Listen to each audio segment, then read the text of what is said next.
Back to the channel Siraj Shaikh. आज depreciation का lecture number 2 है, जिसके अंदर हम कुछ नए सम्स और नए कॉन्सेप्ट को क्लियर करेंगे। तो स्टार्ट करते हैं आज का लेक्चर।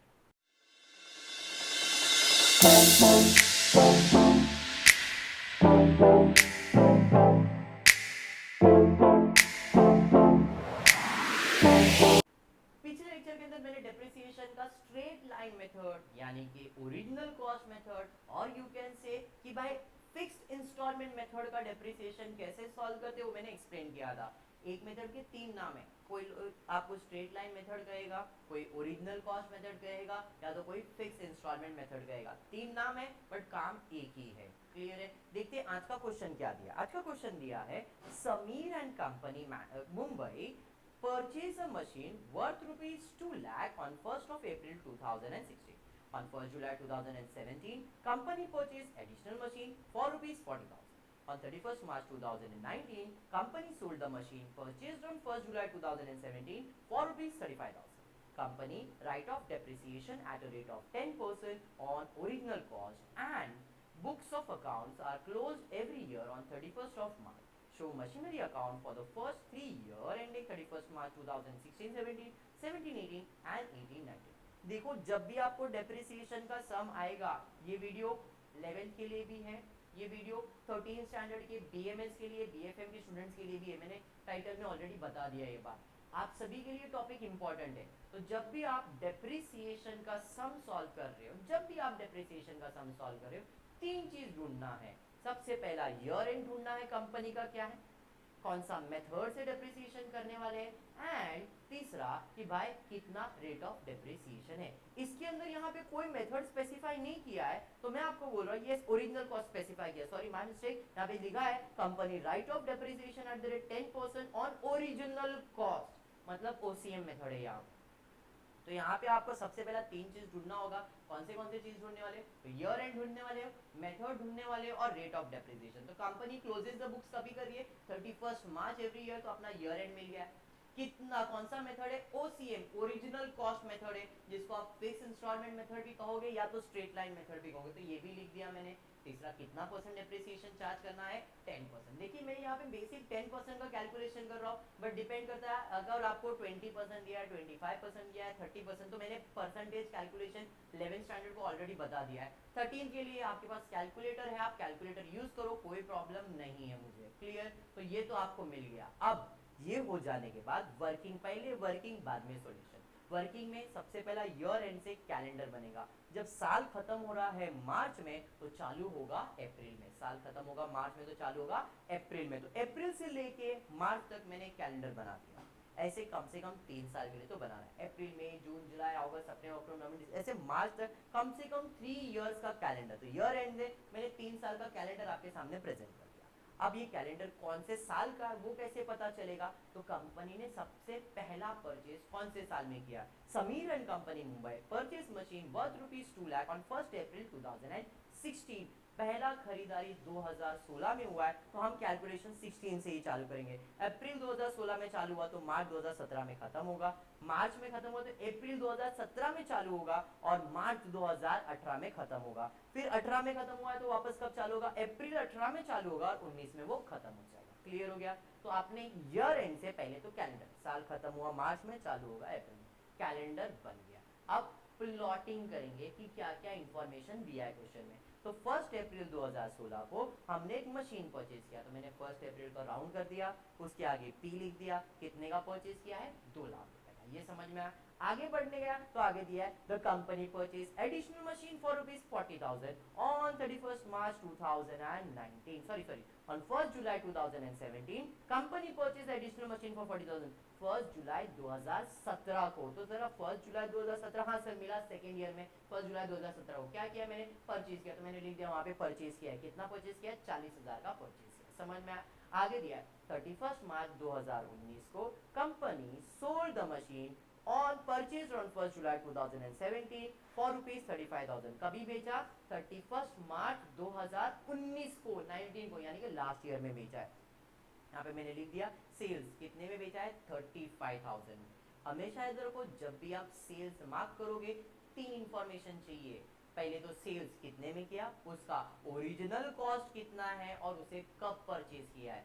सेल्स, ओरिजिनल कॉस्ट और कब परचेज किया। तो इसका ओरिजिनल कॉस्ट कैसे मालूम पड़ेगा, क्वेश्चन में स्पेसिफाई किया है। 31 मार्च 2019 को वापस से रीड कर रहा हूँ, ध्यान देना। 31 मार्च 2019 company sold a machine purchase on 1 जुलाई 2017। हमने जो 2017 जुलाई में परचेज किया था उस मशीन को बेचा है। तो डायग्राम में अगर मैं देख रहा हूँ, मेरा जो वर्किंग है उसके अंदर मैं देख रहा हूँ, तो 1 जुलाई को मैंने 40,000 का मशीन खरीदा है, उसे मैंने बेचा, मतलब उसका ओरिजिनल कॉस्ट कितना है 40,000 और उसे खरीदा था 1 जुलाई 2017 को। क्लियर हुआ यहाँ तक। उसके अलावा कुछ है, हाँ सर हमेशा याद रखो इतना हो जाने के बाद कंपनी ईयर एंड पे डेप्रिसिएशन चार्ज करेगी। तो ईयर एंड पे मैंने एक एरो जैसा बना के दिख रहा है आपको, उधर क्या चार्ज होने वाला है, डेप्रिसिएशन। हर साल 3 साल है तो 3 साल मुझे डेप्रिसिएशन चार्ज करना है। ये आपका वर्किंग नोट नंबर 1 बन जाएगा। क्लियर है। अब इसके आगे बढ़ते इसी वर्किंग को कैरी फॉरवर्ड करेंगे, सेम टू सेम मैंने यहाँ पे आपको लिख के दिखा दिया, आपको दिख रहा है वर्किंग सेम। क्लियर है। यहाँ पे ये आपका जो प्लॉटिंग हुआ था और ये आपका जो ईयर एंड है वो आ गया। अब क्या करना है, अब कैलकुलेशन ऑफ डेप्रिसिएशन, ये मेरा सेकेंड वर्किंग है। Calculation for depreciation year wise जाएंगे, पहले साल में जाएंगे। तो फर्स्ट ईयर में मेरे पास सर एक ही मशीन है जिसका कीमत 2 लाख रुपया है, जिसे मैंने बेचा नहीं है, मतलब साल भर तो यूज किया है, खरीदा कब था, अप्रैल में। तो फर्स्ट ईयर 2016-17 में मेरे पास एक ही मशीन है जिसका कीमत है 2 लाख रुपीज, मुझे चार्ज करना है डेप्रिसिएशन 10%। ये कब खरीदा था सर, ये खरीदा था आपने अप्रैल में। अप्रैल से लेके मार्च बेचा है क्या मैंने, नहीं, मतलब अप्रैल मई जून जुलाई अगस्त सितंबर अक्टूबर नवंबर दिसंबर जैन फेब मार्च, कितना महीना यूज किया, 12 महीना यूज किया, मतलब साल भर मैंने इसे यूज किया। तो पूरे साल भर का 10% कैलकुलेट करना है। वर्किंग मैंने यहाँ पे बाजू में निकाल के रखा है, आप देख सकते हो 2 लाख है। 2 लाख का अगर मुझे 10% पूरे साल के लिए निकालना है, 10% में एक जीरो कम कर दी, स्पेशली 11 स्टैंडर्ड के लिए, क्योंकि बाकी सब स्टैंडर्ड के लिए कैलकुलेटर अलाउड है, आप कैलकुलेटर यूज कर सकते हो, बट 11 के लिए कैलकुलेटर अलाउड नहीं, तो उनका कैलकुलेशन के लिए वर्किंग बनाया मैंने। 2 लाख का 10% कैलकुलेट करोगे तो 20,000 आएगा। ये 20,000 साल भर का है, तो अगर आधे साल का निकालना है तो 2 लाख सॉरी 20,000 का हाफ करेंगे तो 10,000 आ जाएगा, उसका भी हाफ करोगे तो कितना आएगा 5,000। तो ये 5,000 कितने महीने के लिए आया, 3 मंथ के लिए। आप चाहिए तो 1 मंथ के लिए भी निकाल सकते हो, बट बेसिक मैंने 3 महीने का कैलकुलेशन तो कर लिया। अब मुझे कितने मंथ का डेप्रिसिएशन चाहिए, 12 महीने का चाहिए। तो साल भर के लिए 10% कितना आएगा, 20,000 रुपए। तो यहाँ पे फर्स्ट ईयर का डेप्रिसिएशन आया 20,000। उसके अलावा और कुछ है क्या, नहीं। तो इसका टोटल कर लेते, यहाँ पे टोटल आ जाएगा 20,000। क्लियर हो गया। बढ़ेगी सेकेंड ईयर में, बट सेकेंड ईयर में बढ़ने से पहले क्या मैंने इसे बेचा, नहीं सर आपने नहीं बेचा, तो ये तो कैरी फॉरवर्ड तो हो ही जाएगा। तो सेकंड ईयर में मेरे पास 2 लाख का मशीन है जिसके ऊपर मुझे 10% डेप्रिसिएशन चार्ज तो करना ही है। बट सेकंड ईयर में और एक परचेज हुआ है मेरे पास जो कि है 40,000 का। तो पहले इसका कैलकुलेशन में कर लेता हूँ। 2 लाख का 10% साल भर के लिए 12 महीने के लिए, अभी मैंने कैलकुलेट किया था 20,000। दूसरा एक मशीन परचेज किया है 40,000 का, कितना परसेंट डेप्रिसिएशन देना है, 10% डेप्रिसिएशन। 40,000 का कब खरीदा, 1 जुलाई को। वर्किंग देखो 1 जुलाई को, तो जुलाई अगस्त सितंबर अक्टूबर नवंबर दिसंबर जैन फेब मार्च, कितना मंथ्स हो गया, 9 मंथ्स हो गया। तो अब ये 40,000 पे 9 मंथ्स का डेप्रिसिएशन देना है 10% के हिसाब से। देखो वर्किंग में यहाँ पे कैलकुलेट करके दिखा रहा हूँ आपको, जरा ध्यान देना। 40,000 का 10% साल भर के लिए कितना आएगा, तो 40,000 का 10% साल भर के लिए एक जीरो कम हो जाएगा, 4,000 रुपए आएगा। 4,000 साल भर का है, 12 महीने के लिए, तो 6 महीने के लिए उसका आधा, 4,000 का आधा 2,000, और उसके भी आधे महीने के लिए मतलब 3 महीने के लिए कितना आएगा, 1,000। तो साल भर का 4,000, आधे साल का 2,000 और उसके आधे साल का 1,000। सर अपने को तो 9 मंथ्स के लिए चाहिए, ठीक है। 6 + 3 कितना होता है 9, 2,000 + 1,000 कितना आएगा, 3,000 रुपए। मतलब यहाँ पे डेप्रिसिएशन कितना आ जाएगा, 3,000 रुपए। तो डेप्रिसिएशन आ गया 3,000 रुपए। समझ में आया। और कोई है क्या सेकंड ईयर में, तो सेकंड ईयर में आप देख सकते हो मेरे पास सेकंड ईयर में एक 40,000 का था और कुछ भी नहीं है। इधर कुछ बेचा है क्या आपने, नहीं सर। तो ये दोनों मशीन आपके पास कैरी फॉरवर्ड होने वाला है। तो टोटल इस साल में डेप्रिसिएशन कितना चार्ज किया है, 30,000। बढ़ेंगे नेक्स्ट ईयर में, थर्ड ईयर में हम 20,000, 20 लाख का मशीन 10% के हिसाब से पूरा साल यूज किया है, मतलब 20,000 तो आने वाला है। 40,000 का मशीन 10% के हिसाब से कितना महीना यूज किया है, सर इसे आपने बेचा है, मतलब कब बेचा है, 31 मार्च को बेचा है। मतलब अप्रैल से लेके मार्च तक पूरा 12 महीना इसे यूज किया और फिर बेचा 31 मार्च। अगर 1 मार्च होता तो मैं 11 महीना लेता, 31 बोला मतलब मार्च को भी काउंट करना है। तो ये पूरा अप्रैल से मार्च मतलब 12 महीना यूज हुआ है, तो 12 महीने का डेप्रिसिएशन आएगा। तो 40,000 पे 10% 12 महीने के लिए आपने ऑलरेडी कैलकुलेट किया, कितना आने वाला है, 4,000 रुपए।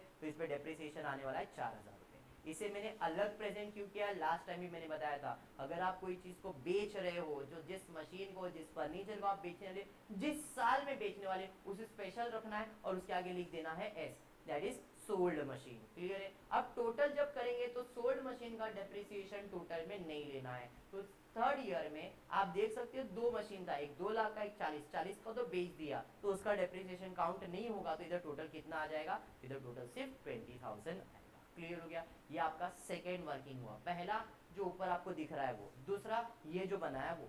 थर्ड वर्किंग है calculation for profit and loss, क्योंकि जब भी आप मशीन बेचोगे तो फायदा नुकसान तो फाइंड करना ही पड़ेगा। तो calculation of profit and loss के लिए सबसे पहला मशीन का ओरिजिनल कॉस्ट कितना था, 40,000 रुपए।